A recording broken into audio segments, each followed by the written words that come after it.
Today, I would like to spend a few minutes to show you how to assemble your new drip garden. First, make sure the manifold filter is properly seated into the manifold. Attach the manifold by screwing it onto the top of the center tube of the main tripod unit. Be careful not to cross thread or over tighten. Manifold may not sit flush to the center tube when properly tightened.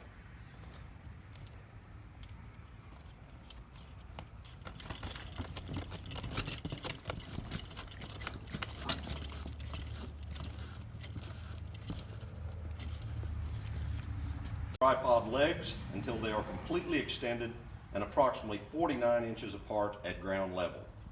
Attach the horizontal support brace to the top hub using a 1 3/4 inch bolt and 2 washers, 1 washer on the head side of the bolt and 1 washer on the nut side.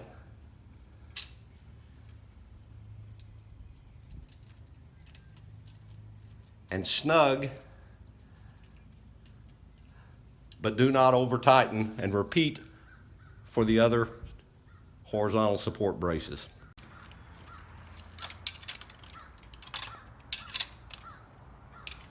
Remove the 3 clevis pins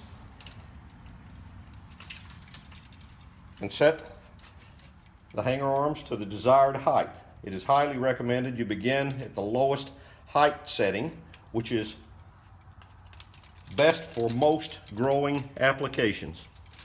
Simply lock the clevis pin in place. Next, it is extremely important that the bolt and nut attaching the horizontal support arm to the T-support be snugged and tightened. These are not tightened prior to shipment. It's critically important to prevent the arm from swaying and moving. Repeat this for all 3 arms.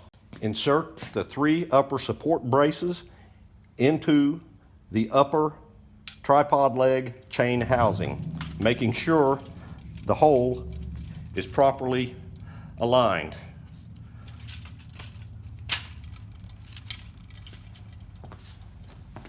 Do not insert any bolts and nuts at this time. Insert the 3 lower support braces into the lower chain housing. Repeat for all 3 braces, but do not secure with nuts and bolts. Secure the 3 upper braces with 6 1 1/4 inch bolts and 6 locking nuts.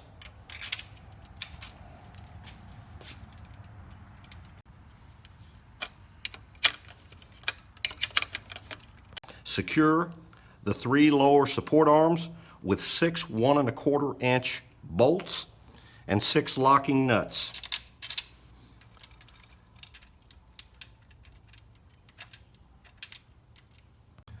Align the center tube chain housing with the black mark on the center tube. The top of the chain housing should be even with the black mark, and tighten with a Phillips screwdriver.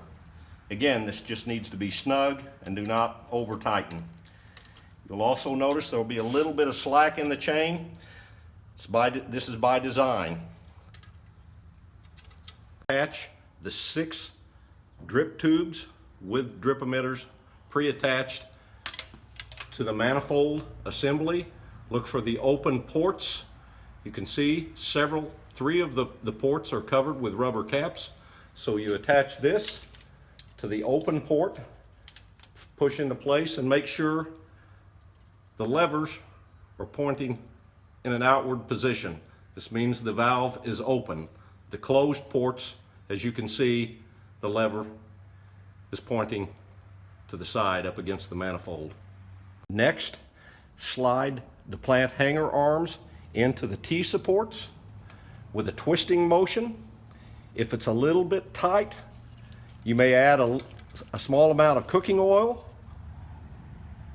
to the arm, and it will be much easier to pass through. Also note the black indicator arms, the black lines on the hanger arm tubes, make sure they are centered in the T-support. Also, make sure the holes on the end of the tubes are facing toward the ground. Attach the 6 rubber caps to the plant hanger arms.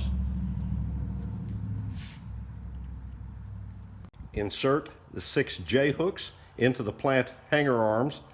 You will need 2 hex nuts and 1 locking nut. Make sure the first nut is locked all the way to the bottom of the threads on the J-hook. Slide from the bottom side and insert 1 hex nut on top. So you have 1 on bottom, 1 on top. And it's very important that you leave just a couple of open threads. This will allow the J-hook and plant bag to turn. It is also extremely important that you secure the lock nut, which has the plastic insert inside, on top of the other nut. This will keep the nut from spinning off and the plant bag dropping to the ground.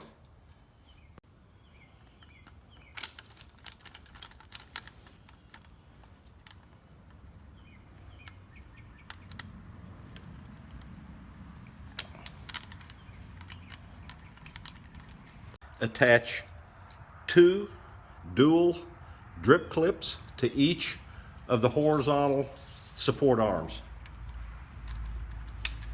Just a few inches down from the top and a few inches from the bottom. This will hold the black drip tubing. Attach 4 single drip tube clips to the plant hanger arms. Again, just a couple inches from each side. Just snap into place. And repeat for all of the hanger arms.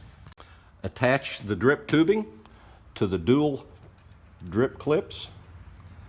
Route and attach to the single clips. There will be about 10 inches of tubing hanging down under each clip. Being careful as you manipulate the tubing not to crease the tubing. It should be a slow arc. Again, in very cold weather or colder weather, it is very easy to crease the tubing, so you will want to apply these in warmer conditions. Next, we attach the filter fertilizer injector assembly. First, we make sure the washer, the black washer, is properly seated in the brass shutoff valve. Next, we remove the filter bowl assembly and the internal stainless steel filter and set aside. Next, we attach the Marlex coupling to the street elbow, being careful not to cross thread and create leaks. This should be hand tightened only and do not over tighten. It should be snug.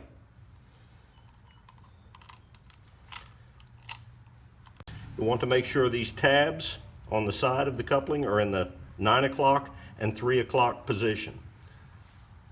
Next, attach the lower support boot to the upper support boot assembly by simply opening this up and clipping. It'll click into place. Reattach the filter bowl with the tube inserted, making sure the larger end of the tube is right side up, not the smaller end.